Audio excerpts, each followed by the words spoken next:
क्या आप जानते हैं कि आपकी जेब में पड़ा ये 10 रुपए का नोट आने वाले कुछ समय में एक आईफोन खरीदने जितना पैसा बना सकता है? तो क्या ये आप तरकीब जानना चाहोगे? यदि जानना चाहते हैं तो इस वीडियो को एंड तक जरूर देखिए।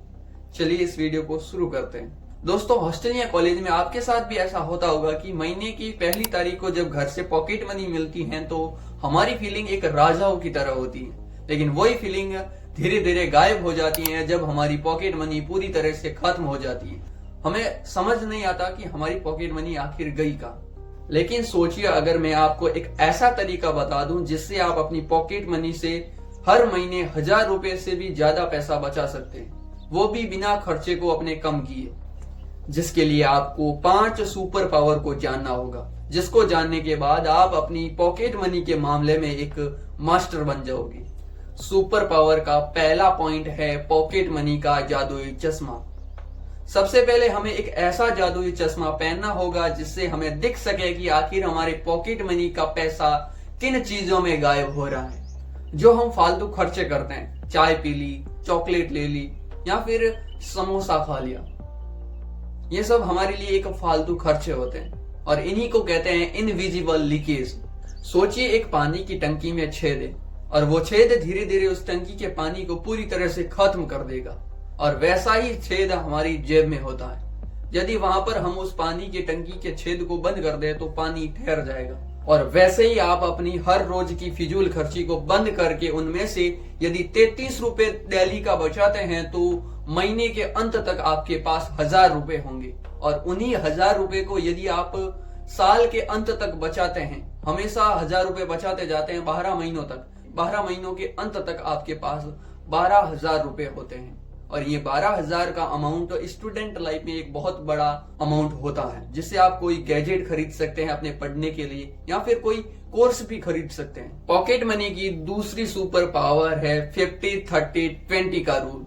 ये 50-30-20 का रूल हमें सिखाता है कि जब भी पॉकेट मनी आपके हाथ में आए तो उस पॉकेट मनी को 3 हिस्सों में डिवाइडेड कर दो। पहला 50, बाद में 30 और बाद में 20। पहले 50% को उन कार्यों में लगाओ जिनकी जरूरत आपको बहुत ज्यादा है, यानी बस किराया हो गया, रिचार्ज हो गया, पेन कॉपी, जिससे आपका काम नहीं चलता।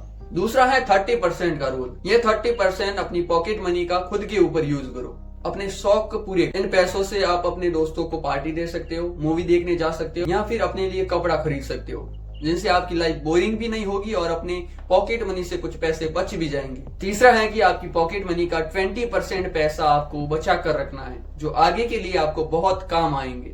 यदि आपको घर से 5000 मिलते हैं तो आप उन्हें 3 भागों में डिवाइडेड कर दो और उनका 20% 1000 रुपए होते हैं। यदि आप महीने के 1000 रुपए बचाते हैं और वो 12 महीनों की 12,000 रुपए होंगे, ये 12,000 बहुत बड़ा अमाउंट है आपके लिए। तीसरा रूल है खाने का स्मार्ट तरीका। कॉलेज या हॉस्टल लाइफ में हमारा सबसे ज्यादा फालतू खर्चा खाने पीने में होता है। यदि हम कॉलेज जा रहे हैं तो बाहर से पानी की बोतल 20 रुपए में खरीद ली या फिर बाहर से कुछ लेके खा लिया।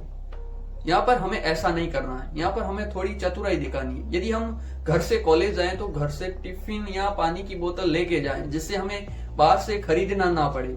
यदि हम घर से पानी की बोतल ले जाएंगे तो पर्यावरण को नुकसान भी नहीं होगा। घर से खाना ले जाएंगे तो हमें बाहर का खाना, जंक फूड भी नहीं खाना पड़ेगा, जिससे हमारा शरीर भी स्वस्थ रहेगा। और आप इन खाने पीने की चीजों पर थोड़ा कंट्रोल करके बहुत अच्छा खासा अपनी पॉकेट मनी से कुछ पैसा बचा सकते हैं। चौथा सुपर पावर है खरीदी का 24 घंटे वाला रूल। यदि आपको भी ऑनलाइन सेल देखकर कुछ खरीदने का मन करता है तो आपको यहाँ पर 24 घंटे का रूल अप्लाई करना चाहिए। कुछ खरीदने से पहले 24 घंटे रुक जाओ और अगली सुबह यदि आप उठकर देखते हैं तो 90% चांस ये रहेगा कि आपको लगेगा कि यार इसकी जरूरत मुझे नहीं है, और यहाँ पर आपको ऑनलाइन शॉपिंग में से कुछ पैसा आप बचा लोगे। पांचवी सुपर पावर है कि दोस्तों को ना बोलना। ये पॉकेट मनी को मैनेज करने की सबसे महत्वपूर्ण सुपर पावर है। मुझे पता है कि दोस्तों को किसी कार्य के लिए ना बोलना सबसे ज्यादा डिफिकल्ट काम है, लेकिन ये आपको करना होगा यदि आपको अपनी पॉकेट मनी को सही तरीके से मैनेज करना है। तो यदि आपका पूरा ग्रुप ही किसी महंगे कैफे में जा रहा हो तो उनको कहना कि मेरे पास पैसे नहीं है। हालांकि ये कहना थोड़ा मुश्किल हो सकता है, लेकिन मैं आपको बता दूं कि आपका असली दोस्त वही है जो आपको समझ सके, आपके बजट को समझ सके। यदि आप दिखावे के चक्कर में अपनी सेविंग को खत्म कर देते हैं या फिर किसी से उधार लेते हैं तो ये आपकी सबसे बड़ी गलती होती है।